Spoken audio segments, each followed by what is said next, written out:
Chapter 13, Regulations, Inspections, and Staff Training.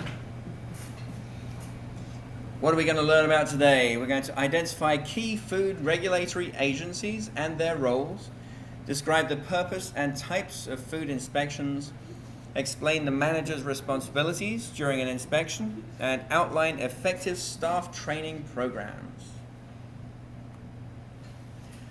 So who's in charge? We have regulatory overview, the people who are going to make sure that the food that gets to us is safe, and then make sure that we produce food which is safe. So the US food safety system is shared among several agencies. The FDA, who makes the FDA food code, provides a model for a state and local adoption. Because remember, as it says at the bottom of this slide, the food code is a guide, not a law. It's only when it's adopted by the state or the local authorities or your tribal council within the United States that it becomes law. The FDA Food Code provides a model for state and local adoption. Local health departments conduct most food service inspections. So in my restaurant, I'm not going to have the FDA knocking on my door or any other federal organization in general knocking on my door. It's all about our local state organizations that are going to be doing that for inspection purposes. Regulations protect public health through prevention and enforcement. So, what are my key agencies and what are their responsibilities? So we have the FDA. They develop the food code. Currently we're on 2022. And they oversee packaged foods, shellfish, and food transportation. The USDA, the United States Department of Agriculture, regulates meat, poultry, and egg products. So the USDA, United States Department of Agriculture, is meat, poultry, and eggs. The FDA, the Food and Drug Administration, is everything else. Okay, remember that, because that can sometimes come up. The CDC, the Center for Disease Control, they investigate foodborne illnesses and outbreaks, and they provide data and training. So the EPA, the Environmental Protection Agency, they regulate pesticides and water safety. And then your local health department, that's who's going to conduct the actual inspections, coming into our kitchen and looking at what we're doing. They issue the permits, so you're allowed to operate a business, and they enforce food code locally. What's the purpose of our inspections? They verify compliance with the food code. So the whole idea of you guys being food safety managers, of getting that certification, is that in between that time, you are, for all intents and purposes, you are the health inspector. You're there to make sure that the FDA food code is being upheld every day, so that once every or every several months, when the health inspector comes in, then they check with you, and everything should be good. Right, as long as you're following all the things in between from the FDA food code. You're protecting public health and preventing outbreaks, identifying areas that need corrective action. Remember, corrective actions are things that have to immediately happen, or retraining of your staff. And we're encouraging continuous improvement and accountability to the FDA food code. So we have different types of inspections. You have routine inspections. That's the one that you want to have. This is one where we work with the health inspector to make sure that we're doing everything we're supposed to. They come in and they do their regular checks of operations and safety standards, looking at all of your paperwork to make sure that you've got all the documentation correctly being done, looking at your fridge temperatures, making sure your staff know about if they're sick, then they shouldn't be working. All those basic kinds of things, and then checking to actually make sure that you're doing it. A follow-up visit. This is where you've had a violation. And so they have to then come back to verify that you fixed whatever that is. You've corrected that problem. That's a follow-up inspection. A complaint-based inspection. This is triggered by a customer or an employee report. If you call the FDA, or if you call the local health department and say, hey, I just went to Burger King, we came back, we all ate burgers there, we're all sick. We've been sick for 2 days now. Then the health department has a requirement to go and do an inspection, and that's a complaint-based inspection.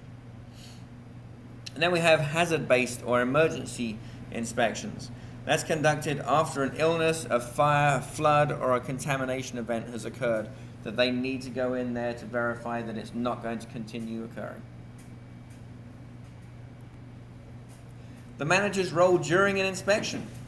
It's really, really important. You want to set the tone. So being courteous and professional. It boggles my mind when some people look at the health inspector as being the enemy. They're not the enemy at all. They're actually there to help us, because as long as we do everything we're supposed to do. You remember when we had those 3 people in from the SCDA, right? And they were all part of the health inspection organization for the state. Did any of them give you a reason to feel like you were being attacked or anything like that? Or were they there to help to teach you things and to help make connections with you guys about problems or challenges that might happen, right? So they're not there to be the enemy. In fact, if someone accuses your company of making them sick, then they're the only ones who can prove that you didn't. So they're on your side. So be courteous and professional. Verify the inspector's credentials. This is critical. Most of the time when I teach this program, this is something that most establishments don't do a good job of. When a health inspector walks in and says, "Hey, I'm here from the health department. I'm here to inspect your kitchen." People are very obliging. We're in the hospitality industry. People are very obliging. "Oh, absolutely, right this way." How do you know that they're really a health inspector? They should have ID. And even if you see the ID, if you have any inkling that they may not really be, you should call up the field office to verify that they're supposed to be there. But don't call up the phone number that's on the back of the card, because if they forged that card, then they could have their buddy Billy sitting outside waiting for you to call them. "Oh yeah, we're health department. Yeah, they're good." Right? You look up what the phone number is for the local field office, and you say, "Is Betsy supposed to be here today to inspect my..." "Absolutely. Fantastic. Thank you." Always verify that they're supposed to be there. Otherwise, it could be someone who is intentionally going to contaminate the food in your establishment. Accompany the inspector at all times. You should stick with them. Make sure that you see what they see. Because if they start observing things that are not being done correctly, then you should be looking to make corrective actions immediately. Take notes and ask clarifying questions. I don't feel that any question is a dumb question. If they say, "Why are you doing this?" then let them know. If they say, "Well, that's not safe," then ask why. What is it that we're doing wrong? This is part of education to make sure that we're doing everything right. Correct any minor issues immediately when possible. But remember, cooperation builds trust with the regulators, with the health inspectors. So never trying to hide things. "Oh, no, we sweep the floor every day and we mop the floor every day. We just didn't get to it today." And they look underneath the fridge and they see that rotten apple that shriveled up, that probably took about 3 months to shrivel up. They know, right? They do this all day. They look for patterns in behaviors and in attitudes. Give them a good attitude and behave appropriately. So this is a little sample inspection report that you might see. So they observed improper cold holding at 45 degrees. That would be a priority type violation. Priority meaning this is a serious problem, right? I could be putting people in danger if my refrigerator is not at 41 or below. So replace the thermometer, adjust the cooler, whatever it might be, to make sure that we have it done appropriately. Missing the hand soap, right? That's a core thing. That's something we're using constantly every single day. That should be there every single day. We're going to refill that soap dispenser. As long as we got soap, then we're good, right? If you don't, that's a problem. If you don't have soap. Floor cracked or near the dish area. That's another core issue. Is having a cracked floor near the dish area going to make someone sick today? Probably not, right? But it could turn into a trip hazard, or it could turn into a place that harbors bacteria and turns into a problem, right? So it needs to be scheduled. So that's where I'm going to schedule maintenance to have that done. So manager's inspection preparation checklist. So what we have here, we keep required documents like permits, logs, pest records, keep them all accessible. When the health inspector arrives and says, "Hey, I need to see all of these documents," you'll be like, "Oh, I got them at home at the moment." Why? They should be in the business. They probably should be locked up because those are business-related files, but it should be something that's accessible to the manager on duty, the person in charge, the PIC. Calibrate thermometers and verify sanitizer strength frequently. Train staff to answer basic food safety questions. So that would include food safety, as well as things like understanding allergens and what to do about it. If someone comes in and says, hey, I have a nut allergy, then what? So can I have that almond pecan tart? No, it's got nuts in it, right? Oh, I know, I only have a peanut allergy. Okay, then it's okay. As long as that shell, the pie crust, wasn't made in a facility that also processes peanuts, in which case it might not be okay. Right? Make sure your staff understand all those kinds of things. Store food properly and label all items. I don't want to mix up the peanut butter and the almond butter. They might look similar. I can't accidentally use one over the other. Clean and sanitize prep areas regularly as required. Escort the inspector and take notes at all times. Preparedness shows control and professionalism, which often affects the inspection tone. When you're professional with them, they'll be professional with you. They're walking in to have a grown-up conversation with you. If there's a problem with anything, they want to have a grown-up conversation with you. They don't want to have it where you're turning around and saying, you're wrong. Why do you always have to pick on me? It's not a matter of that. They're protecting the health and safety of any customers that come in your restaurant and your staff, because you probably eat there as well. Right? So it's important. Set the tone. Be professional. Post-inspection responsibilities. So review the inspection filings with the staff. If there is an issue, then the staff need to understand how we fix this, because it can't just be one person that fixes these problems. Correct violations within the required time frame.